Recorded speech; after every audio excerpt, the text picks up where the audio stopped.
if I'm just keeping this as simple as I can, look, y is not alone. Let's take care of this with implicit differentiation. Careful here. This is playing the role of f, and this is playing the role of g. 2x times y. So in order to find the derivative here through implicit means, I have to use the product rule. Derivative of the first times the second plus the first, 2x, times the derivative of y is dy dx, minus the derivative of 9x is 9 plus 0 equals 0. Derivative of 3 is 0, derivative of 0 is 0. So now my goal is to get dy dx all alone. So I'll add 9 to both sides and I'll subtract 2y, and I get 2x dy dx is equal to 9 minus 2y.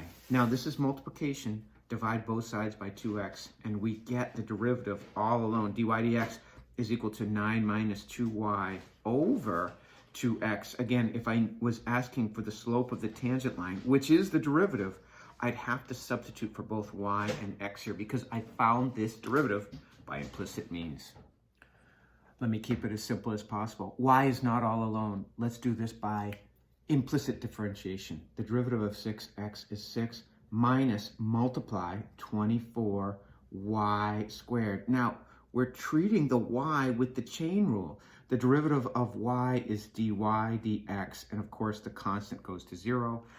My goal is to get that all alone, so I'll subtract 6 from both sides. Negative 24y squared dy dx, that's all multiplication between those, is equal to negative 6. Now, to get y, dy dx all alone, I'll divide by whatever is not dy dx. So what is not dy dx on this left-hand side? Negative 24y squared. So I get negative 6 over negative 24y squared. Now, 6 goes into 6 one time. 6 goes into 24 4 times. So I can simplify this. And of course, negative over negative is positive. Now, I can do that because I'm dealing with one fraction, and the numerator and the denominator is made up of one term. Remember, terms are separated by pluses and minuses. In other words, if I have a times b over a, I can cancel those. Remember, if I have a plus or minus b over a, I can't cancel across a plus or minus sign. But I had multiplication there, so I'm good to go. Keeping this as simple as possible, y is not all alone. I'd have to take plus or minus the square root of both these. Look, I've got y's on both sides. Clearly easier with implicit differentiation.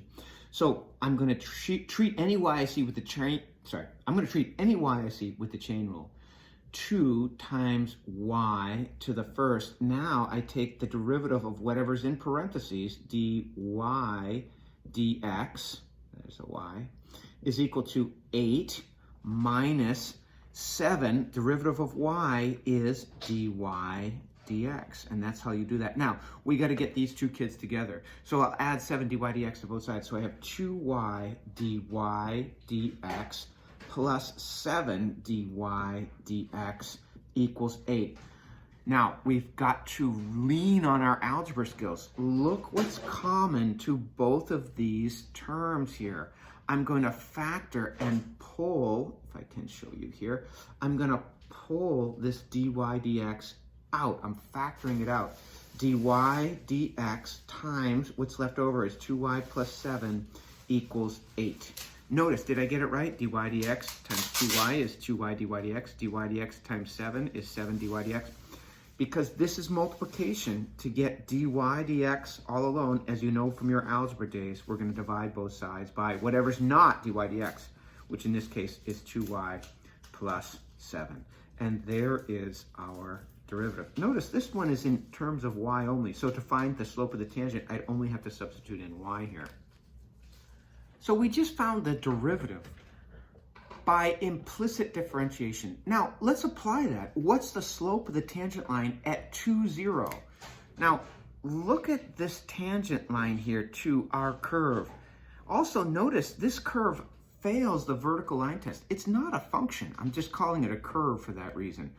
You can see that hopefully you can see that the rise over run is negative over positive. In other words, because our tangent line is slanting this way, we're expecting a negative m tangent. Well, at 2, 0, our dy dx is equal to, careful, this is x comma y. So anytime we see an x, we're going to put in a 2, and anytime we see a y, we're going to put in a 0. 2 times 0 over 3, I'm sorry, 2 times 2, I just said that. 2 times 2 over 3 times 0 squared plus 2 times 0 minus 5 gives us 4 over negative 5, or, by the way, if you have 4 over negative 5, that's the same as negative 4 over 5 is the same as negative 4 over 5. As long as the negative is only one out of the two, numerator and denominator, you can have it float anywhere. So you can see that our rise over run is, in fact, negative. So what we found here was that we have a rise of negative 4 and a run of positive 5. And it makes sense based on the picture of our curve. Also notice, if I'm going to find the m tangent here, I better substitute for both x and y because I found my derivative implicitly.